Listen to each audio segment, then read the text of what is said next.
ஒரு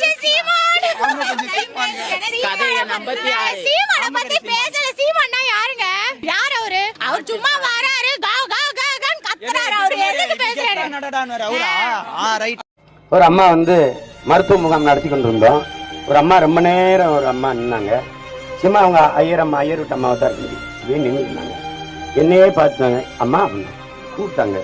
அம்மா என்னம்மா உன்னையே தான் பார்த்து போலான்னு நிற்கிறேன் சொல்லுங்கம்மா அப்படின்னு கையை பிடிச்சிட்டு திடீர்னு விசிம்பி அழ ஆரம்பிச்சுட்டாங்க. என்னம்மா பிள்ளைகளை பள்ளிக்கூடத்துக்கு அனுப்பிட்டு நிம்மதியா வீட்டுல இருக்க முடியல, சீக்கிரமா வந்து இதுக்கு ஏதாவது செய்யி போயிட்டு வரணும். அதான் அந்த வழியை தான் சொன்னேன். நான் வந்தா போட்டு தள்ளிடுவேன். சுத்தத அவர் ஜெகன்மோகன் ரெட்டி பேசுறார். அந்த தெலுங்கானா அரசுக்கு நான் பாராட்டுகிறேன். இந்த காவலர்களை தலைவணங்கி வரவேற்கிறேன், அவர்களை வணக்கம் செலுத்துகிறேன். உடனடியா ஒரே வாரத்துல விசாரிக்கணும், உடனடியா தூக்கு தண்டனை நிறைவேற்றணுங்கிறார். அதான் நான் சொல்றேன். நான் அந்த கயிறு செலவு மிச்சம் பண்ணணுங்கிற, அந்த வழக்கு செலவு மிச்சம் பண்ணணும்ன்ற ஒண்ணு தெரிஞ்சுக்கிறீங்க. என் பிள்ளைகளை தொட்டால் கொன்னுடு வாங்குற பயம் வர்ற வரைக்கும் இது சரி வர. பாலியல் இச்சையோடு என் பெண் பிள்ளைகளை நீ நினைப்பதும் தொடுவதும் நடந்தால் நீ உயிரோட இருக்க மாட்டாய் என்கிற நிலையை உருவாக்கும். நீ எங்க ஆத்தானப்ப எங்க அக்கா தங்கச்சி எல்லாம் பொம்பளை பிள்ளைகளை அனுப்புவது பார்த்து பத்திரமா போயிட்டு வாப்பா, பத்திரமா போயிட்டு வாடா அப்படின்னு பயந்துகிட்டு எங்க பிள்ளை எங்க மூட்டை மறைச்சு துப்பட்டா போட்டு போதுல அதே மாதிரி ஆம்பளை பிள்ளை நடக்கிற மாதிரி பண்ணிடுவேன். வீட்டுல அம்மா அப்பா பிள்ளைகளை போட்டு அவனமா போயிட்டு வராசா, நம்மள பிள்ளைங்க வச்சுக்கிட்டு பாத்துறாதப்பா, அப்பா நல்லா இருப்பாதப்பா, அந்த பிள்ளை பிடிக்கலன்னு வந்திருப்பா, அடிச்சுட்டு அடிச்சுட்டு செத்துறாதப்பா, கொண்டுருவாப்பா, கொண்டே வாப்பா.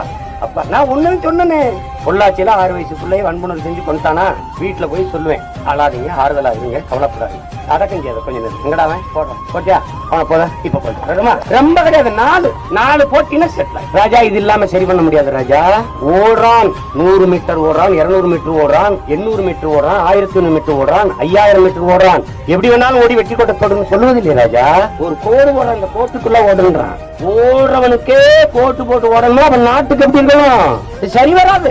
நான் ஒண்ணு கேட்கிறேன், மனித உரிமை ஆர்வலர்கள்ட்ட, உங்க பிள்ளையை ஒருத்தன் தூக்கிட்டா அவனை சட்டப்படி நீதிமன்றத்தில் நிறுத்தி, உங்க பிள்ளை வன்புணர்வு செஞ்சு இதே மாதிரி சாராயத்தை ஊத்தி கொலை பண்ணி எரிச்சு போட்டான், மனித உரிமை மீறாமல் சட்டத்தின் முன்பு நிறுத்தி நீதிமன்றம் என்ன தண்டனை கொடுக்குதோ அதை பெற்றுக் கொடுங்க, சுட்டுக்கிட்டு விட்டுறாதீங்க. அப்படி சொல்ல யாராவது இருந்தீங்கன்னா சொல்லுங்க, கடைபிடிப்போம். சோமாலியா நாட்டுல ஒரு நீதியரசர் பாலியல் குற்றவாளிகளுக்கு இப்படி முன்னாடி நிக்கிறாங்க, நீங்க வலைவெளியில இருந்து பாக்கலாம், உனக்கு வந்து உயிர் உறுப்பை அறுத்து வீசணும், அதான் தண்டனை, அதை நானே செய்வேன்னு அறுத்து வீசிட்டேன். நினைக்க பயப்படுவாங்களா ராஜா, கனவு கூட நினைக்க மாட்டேன், இப்படியே போவான். பொம்பளை பிள்ளைகளை தலை குனிஞ்சு நடக்கணும்ன்றல அதே மாதிரியே இப்படியே போவான். இப்ப ஆறு போராட இல்லையா போவா, ஒழுங்கு வராது.